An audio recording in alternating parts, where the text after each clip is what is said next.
Hello students, मैं एक series start कर रहा हूँ जिसमें बिहार और भारत से रिलेटेड बहुत सारे क्वेश्चन रहेंगे जीके जीएस के। तो हम लोग स्टार्ट करते हैं। इसमें बेसिक कुछ क्वेश्चन रहेंगे और जो कि एग्ज़ाम से रिलेटेड हैं, किसी भी आप कॉम्पिटिटिव एग्ज़ाम में देते हो तो वहाँ पे आपको ये सारी चीज़ें काम आएँगे। तो अभी जो स्टार्ट कर रहा हूँ मैं, ये फर्स्ट वीडियो है और इसमें बेसिक क्वेश्चन रहेंगे और उसके बाद धीरे-धीरे हम लोग अपने लेवल को हाई करते चलेंगे। तो स्टार्ट करते हैं। तो जैसे सबसे पहला क्वेश्चन ये है, बिहार दिवस कब मनाई जाती है? तो ऑप्शन हमारे पास में 20 मार्च, 21 मार्च, 22 मार्च और 25 मार्च। तो ऑप्शन हमारा इसका आंसर हो जाएगा 22 मार्च, ठीक है? इसके बाद आगे हम लोग चलते हैं।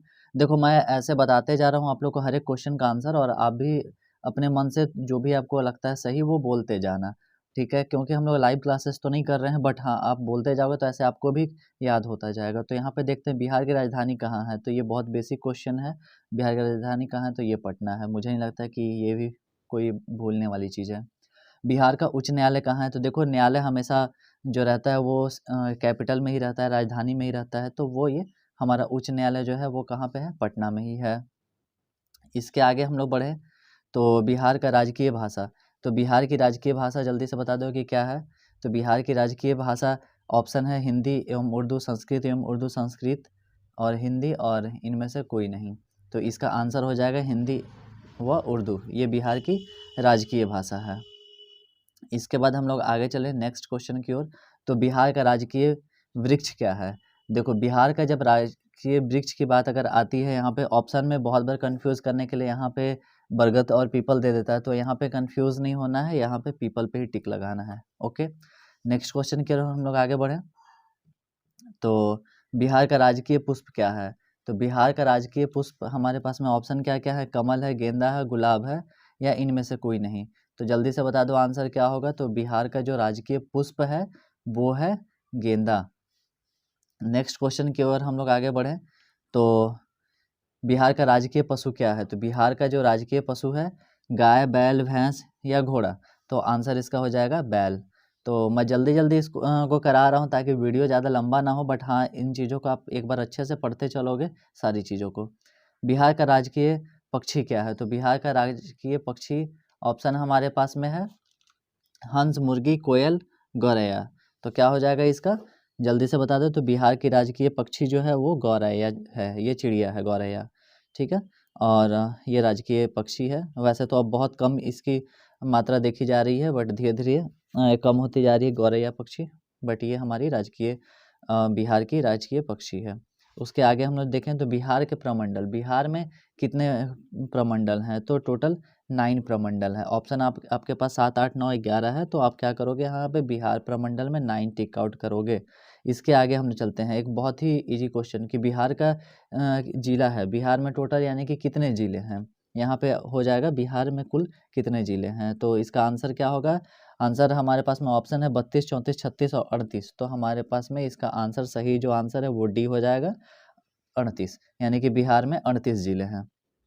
इसके आगे हम लोग चले कि बिहार का अनुमंडल। तो बिहार में टोटल कितने अनुमंडल हैं? तो ऑप्शन हमारे पास में है 95, 101, 105, 119, यानी कि इसका जो सही आंसर है वो क्या होगा? तो बिहार में टोटल जो अनुमंडल की संख्या है वो 101 है। कितनी है? 101, ठीक है? आगे बढ़ते हैं हम लोग कि बिहार में विश्वविद्यालय की संख्या है। तो बिहार में टोटल कितने विश्वविद्यालय हैं? यानी कि यूनिवर्सिटी टोटल कितने हैं? तो ऑप्शन आपके पास में है 21, 23, 25 और 30। तो टोटल बिहार में जो यूनिवर्सिटी की संख्या है वो है 21, ठीक है? तो सब याद करते चलोगे, ठीक है? उसके बाद फिर देखोगे यहाँ पे आगे में हमारा क्वेश्चन क्या है कि बिहार में सर्वाधिक जनसंख्या वाला जिला है।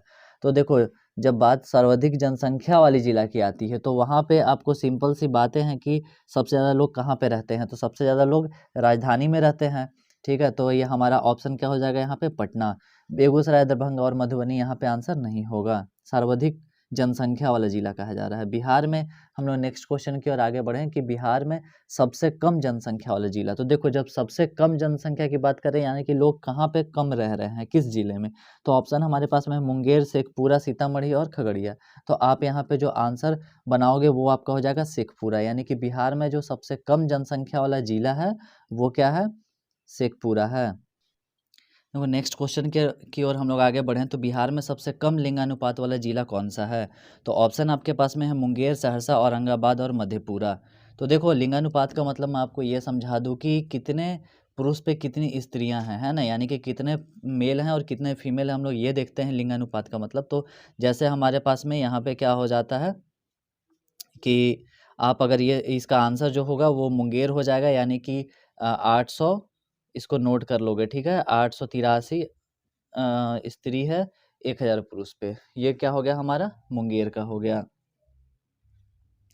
इसके बाद हम लोग आगे बढ़े तो सर्वाधिक लिंगानुपात यानी कि सबसे ज़्यादा जो स्त्री की संख्या बिहार में किस जिले में है? तो वो है गोपालगंज में, ठीक है? तो वहाँ पे क्या है गोपालगंज में कि 1000 पुरुष पे 1015 स्त्री हैं, महिला हैं, यानी कि 1015 डिवाइड बाई 1000। तो नीचे में पुरुष को हम लोग नोट करते हैं, ऊपर में स्त्री का करते हैं। तो ये हमारे बिहार में है कि सबसे अगर कम लिंगानुपात की बात करेंगे तो वो हमारा मुंगेर हो जाएगा, और ज़्यादा की बात करेंगे तो वो गोपालगंज हो जाएगा। तो आई होप कि ये सारी चीज़ें आप लोगों को समझ में आ रही होंगी।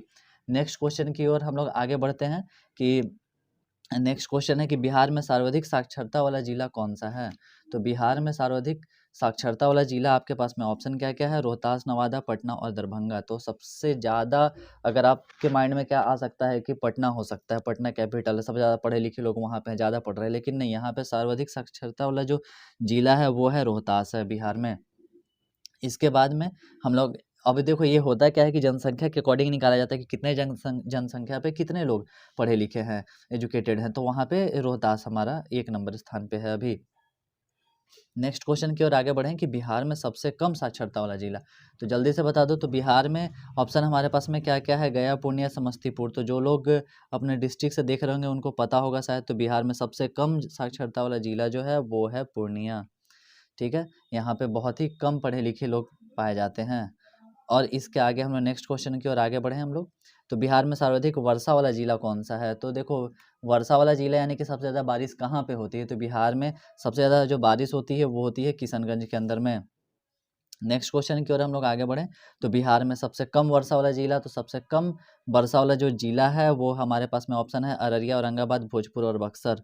तो ये ऑप्शन हमारा हो जाएगा औरंगाबाद। बिहार में सबसे कम वर्षा औरंगाबाद में होती है। नेक्स्ट क्वेश्चन है कि बिहार में सबसे ठंडा जिला कौन सा है? तो बिहार में सबसे जो ठंडा जिला है जल्दी से बता दो क्या हो सकता है? ऑप्शन है किशनगंज, कैमूर, गया और मुजफ्फरपुर। तो आंसर हो जाएगा गया। नेक्स्ट क्वेश्चन की ओर हम लोग आगे बढ़ते हैं तो बिहार में सबसे बड़ा नगर कौन सा है? तो बिहार में सबसे बड़ा नगर कौन सा हो सकता है? जल्दी से आंसर देख करके, ऑप्शन देख करके बता दो। तो ऑप्शन आपके पास में है भागलपुर, दरभंगा, मधुबनी और पटना। तो आंसर हो जाएगा सबसे बड़ा नगर पटना है। पटना राजधानी है तो बड़ी तो होगी ही। इसके आगे हम लोग चलते हैं कि मूल रूप से बिहार का शब्द का अर्थ क्या है? तो बिहार जो शब्द है वो किस अर्थ से बना है? तो बौद्ध मठ, देवदूतों की भूमि, हरियाली का प्रदेश और आर्य प्रदेश। तो इसका आंसर हो जाएगा बौद्ध मठ। आप इसको बुद्ध से भी याद रख सकते हो कि बुद्ध यहाँ पे उनको ज्ञान की प्राप्ति हुई थी और बुद्ध के नाम से ही बिहार का नाम पड़ा। तो बिहार का मतलब होता है कि घूमना। तो जो लोग वो लोग बाहर से आते थे यहाँ पे घूमने के लिए और यहाँ पे ज्ञान की प्राप्ति के लिए। बिहार में नमक सत्याग्रह आरंभ हुआ था, कब हुआ था? जल्दी से बता दो। ऑप्शन आपके पास में है 6 फरवरी 1921, 6 फरवरी 1929 और 15 अप्रैल 1930, 7 अप्रैल 1934। तो इसका सही जो आंसर हो जाएगा कि बिहार में नमक सत्याग्रह का जो आरंभ हुआ था वो हुआ था 15 अप्रैल 1930 को हुआ था। तो देखो ये सारी चीज़ें जब आप याद करते चलोगे तो आगे बहुत ज़्यादा काम आएंगी। छोटे-छोटे क्वेश्चन बहुत सारे एग्जाम में आ जाते हैं। अभी एसएससी का एग्ज़ाम होने वाला है, तो जो लोग फॉर्म फिल अप किए होंगे तो उनको पता होगा कि बेसिक क्वेश्चन भी आ जाते हैं। नेक्स्ट क्वेश्चन की ओर हम लोग आगे बढ़ते हैं कि बिहार का पृथक प्रांत के रूप में गठन की मांग प्रस्तुत की गई। तो बिहार के लिए जब अलग प्रांत की मांग जो हम लोग किए थे, मतलब हम लोग क्या हमारे पूर्वज लोग किए थे, तो 1906 ईस्वी में किए थे। इसके बाद में हम लोग नेक्स्ट क्वेश्चन की ओर आगे बढ़ते हैं। तो बिहार का मुगल साम्राज्य के प्रांत के रूप में गठन हुआ। तो बिहार जो था वो मुगल साम्राज्य कब बना था? मुगल साम्राज्य के नाम से जाना जाने लगा था। तो ये बना था 1580 ईस्वी में, ठीक है? तो कब बना था? 1580 ईस्वी में। इसको याद रखोगे, बहुत सारे क्वेश्चन हैं जो आपके एग्ज़ाम में आते हैं, एग्ज़ाम से रिलेटेड हैं सारे क्वेश्चन, और कुछ आपके नॉलेज के लिए भी ज़रूरी हैं। नेक्स्ट क्वेश्चन की ओर आगे हम लोग बढ़ते हैं कि बिहार विधानसभा में वर्तमान में कितने सदस्य हैं? तो देखो अभी चुनाव का भी टाइम आने वाला है और अभी सरकार भी चेंज हो रही है बार बार, तो ये चीज़ आपको याद रखनी चाहिए कि बिहार में टोटल कितने विधानसभा के सदस्य हैं। तो बिहार में 243 बिहार में विधानसभा के सदस्य हैं। नेक्स्ट क्वेश्चन की ओर आगे हम लोग बढ़ते हैं कि बिहार और उड़ीसा का विभाजन कब हुआ था। तो बिहार और उड़ीसा का विभाजन 1936 ईस्वी में हुआ था। ठीक है, तो वीडियो ज़्यादा लंबी हो रही है इसलिए मैं जल्दी जल्दी कर रहा हूँ।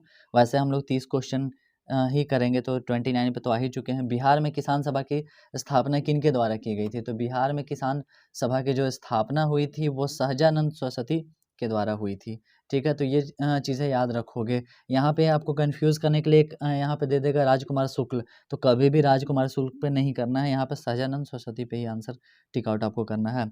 बिहार बंगाल से पृथक कब हुआ था, यानी कि बिहार और बंगाल का विभाजन कब हुआ था। तो जल्दी से बता दो, ऑप्शन आपके पास में 1911, 1912, 1813 और 1814।